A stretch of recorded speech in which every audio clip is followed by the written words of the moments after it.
Welcome to the WYRZ story. And for that, we have to go to the very beginning. XRB radio started when the town of Brownsburg realized that the FM station that was in town was sold and the studio moved to Indianapolis. Word spread throughout the county and residents started missing it. So I, Shane Ray, started a combination internet and low-power AM station to fill the void.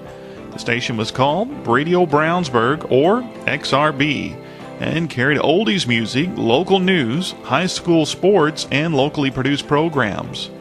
XRB got great reviews except for one thing. In the surveys that were issued by XRB, the common response was always the same. Love the station when I can hear it, but I wish you were on FM all over the county.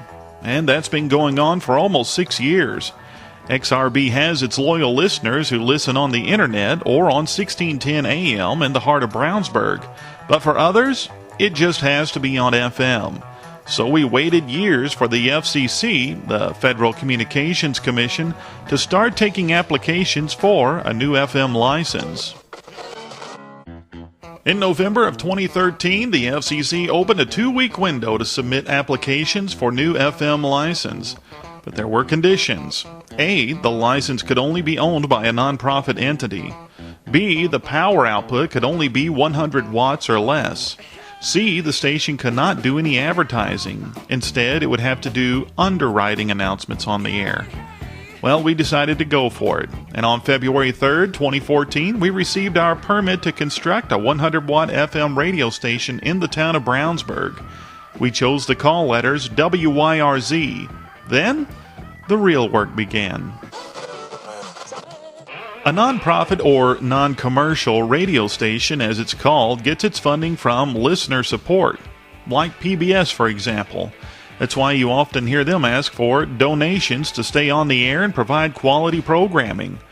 There's corporate donations, which are usually large amounts of money, public fundraising events such as car washes, bake sales, and silent auctions, and on-air underwriting announcements where the business is thanked on the air for their contribution. Their contact information and location are usually also mentioned.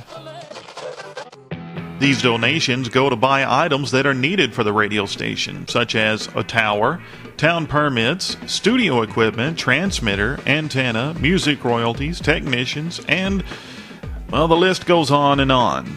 And just like a car or a house, all of these items break down, wear out, or need to be replaced due to FCC regulations. These costs are ongoing for the life of the radio station, so donations are always needed. Interns and volunteers are something that has never been in short supply at XRB in its 5 years of existence, but there's been little need for that due to its size and power. College students complain that they need time behind the microphone or in a production studio, and the big stations in Indianapolis won't give it to them until they get more experience. WYRZ can help them get that experience as they help us. The nonprofit also has to have volunteer board and committee members to help with special projects and community outreach. WYRZ will play solid gold music from the late 60s, 70s, and early 80s. There will also be time devoted to local news, high school sports, and public affairs programs, as well as locally produced shows.